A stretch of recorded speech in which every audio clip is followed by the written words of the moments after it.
മനുഷ്യരെയും മൃഗങ്ങളെയും അടക്കമുള്ള എല്ലാ ജീവജാലങ്ങളെയും ബാധിക്കുന്ന പ്രശ്നമാണ് മലിനീകരണം. വെള്ളം, വായു, അന്തരീക്ഷം അങ്ങനെ നമ്മെ നേരിട്ട് ബാധിക്കുന്ന നിരവധി ഘടകങ്ങളെ മലിനീകരണം ബാധിച്ചേക്കാം. അതിൽ പ്രധാനം പ്ലാസ്റ്റിക് ആണ്. നമുക്കറിയാം, നമ്മുടെ ചെറുപ്പകാലം മുതൽ തന്നെ മലിനീകരണത്തെക്കുറിച്ചുള്ള കാര്യങ്ങൾ നാം നിരവധിയായി കേൾക്കുന്നുണ്ട്. എന്തൊക്കെ കാര്യങ്ങളാണ് പ്രകൃതിയെ സംരക്ഷിക്കാനായി ചെയ്യേണ്ടതെന്നും എന്നാൽ ചെയ്യാൻ പാടില്ലാത്തതെന്നും ഒക്കെ നമുക്കറിയാം. എന്നാൽ പോലും ഇതൊക്കെ എത്രത്തോളം പ്രാവർത്തികമാക്കുന്നുണ്ട് എന്നത് ചിന്തിക്കേണ്ട കാര്യം തന്നെയാണ്. മനുഷ്യൻ മൂലമുണ്ടാകുന്ന പ്ലാസ്റ്റിക് മാലിന്യം മനുഷ്യന് മാത്രമല്ല, മറ്റ് ജീവജാലങ്ങളുടെ ആവാസ വ്യവസ്ഥയെ പോലും ഒന്നടങ്കം ബാധിക്കുന്ന ഘടകമാണ്. വെള്ളവും വായുവും അന്തരീക്ഷവും ഒക്കെ ഇന്ന് പ്ലാസ്റ്റിക്കിനാൽ മലിനമാണ്. ഇതിനിടെയാണ് പ്ലാസ്റ്റിക് മാലിന്യങ്ങൾ പുറന്തള്ളുന്നതിൽ ലോകത്ത് തന്നെ ഇന്ത്യയാണ് ഒന്നാമത് നിൽക്കുന്നത് എന്ന റിപ്പോർട്ടുകൾ പുറത്തുവരുന്നത്. ലോകത്തെ തന്നെ ആകെ പ്ലാസ്റ്റിക് മാലിന്യത്തിന്റെ 1/5 പുറന്തള്ളുന്നത് ഇന്ത്യയാണെന്നാണ് ദ ജേണൽ നേച്ചർ പ്രസിദ്ധീകരിച്ച പഠന റിപ്പോർട്ടിൽ പറയുന്നത്.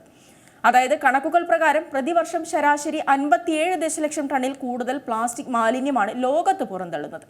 ഇതിൽ ഇന്ത്യ മാത്രം പ്രതിവർഷം 10.2 ദശലക്ഷം ടൺ പ്ലാസ്റ്റിക് മാലിന്യം പുറന്തള്ളുന്നുവെന്നാണ് പഠനത്തിലെ കണ്ടെത്തൽ.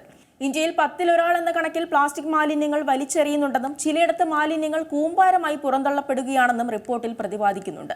നൈജീരിയയാണ് പ്ലാസ്റ്റിക് വഴിയുള്ള മലിനീകരണം ഉണ്ടാക്കുന്നതിൽ രണ്ടാമതുള്ള രാജ്യം.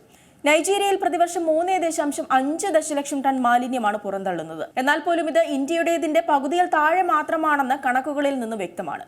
ചൈനയായിരുന്നു പ്ലാസ്റ്റിക് മാലിന്യം പുറന്തള്ളുന്നതിൽ മുൻപ് 1-ാം സ്ഥാനത്തുണ്ടായിരുന്ന രാജ്യം. എന്നാൽ ഇന്ന് ചൈനയിൽ മാലിന്യ നിർമ്മാർജ്ജനത്തിൽ കാര്യമായ പുരോഗതി ഉണ്ടെന്നാണ് ഈ റിപ്പോർട്ടിൽ സൂചിപ്പിക്കുന്നത്. മാത്രമല്ല, സമീപകാലത്ത് പുറത്തുവന്ന ഡാറ്റ അനുസരിച്ച് പ്ലാസ്റ്റിക് മാലിന്യത്തിന്റെ കാര്യത്തിൽ ചൈന 4-ാം സ്ഥാനത്താണ്. പ്ലാസ്റ്റിക് മാലിന്യം തള്ളുന്നതിൽ 70% 20 രാജ്യങ്ങളിൽ നിന്നായാണ് വരുന്നതെന്ന് ഈ പഠനത്തിൽ പറയുന്നുണ്ട്. ഇനി US-ന്റെ കാര്യം നോക്കുകയാണെങ്കിൽ പ്ലാസ്റ്റിക് മാലിന്യം തള്ളുന്നതിൽ രാജ്യം താരതമ്യേന പിന്നിലാണ്. പ്രതിവർഷം 52,500 ടൺ മാലിന്യം മാത്രം പുറന്തള്ളുന്ന US പട്ടികയിൽ 90-ാം സ്ഥാനത്താണ്. ഭൂരിഭാഗം പ്ലാസ്റ്റിക്കുകളും പൂർണ്ണമായും പുനരുപയോഗം ചെയ്യുന്നതിന് പകരം ലാൻഡ് ഫില്ലുകളിലേക്കാണ് എത്തിക്കുന്നതെന്ന് സെന്റർ ഫോർ ക്ലൈമറ്റ് ഇന്റഗ്രിറ്റി നടത്തിയ പഠനത്തിൽ വ്യക്തമാക്കുന്നുണ്ട്.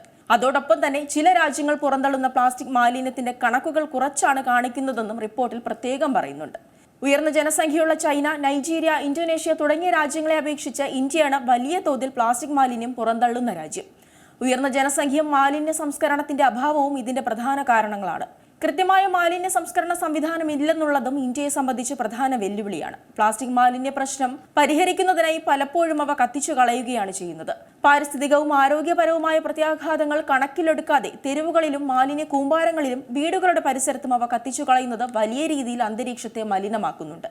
ഇങ്ങനെ അശാസ്ത്രീയമായി പ്ലാസ്റ്റിക് നശിപ്പിക്കുന്നത് ആളുകൾക്ക് ഒരുപാട് ആരോഗ്യ പ്രശ്നങ്ങൾ ഉണ്ടാക്കുമെന്ന് ആർക്കും അറിയാത്ത കാര്യമൊന്നുമല്ല. എന്നാൽ പോലും തങ്ങളുടെ പക്കൽ നിന്നും ഈ മാലിന്യങ്ങൾ ഒഴിവാക്കാനായി കത്തിച്ചു കളയുകയോ വലിച്ചെറിയുകയോ മനുഷ്യർ ചെയ്യുന്നു. എന്തായാലും മാലിന്യ ശേഖരണവുമായി ബന്ധപ്പെട്ട നയങ്ങൾ മെച്ചപ്പെടുത്താത്ത പക്ഷം അത് കോടിക്കണക്കിന് ജനങ്ങളെയും ഭൂമിയുടെ ആവാസ വ്യവസ്ഥയും അടക്കം ബാധിക്കുമെന്ന കാര്യത്തിൽ സംശയമില്ല.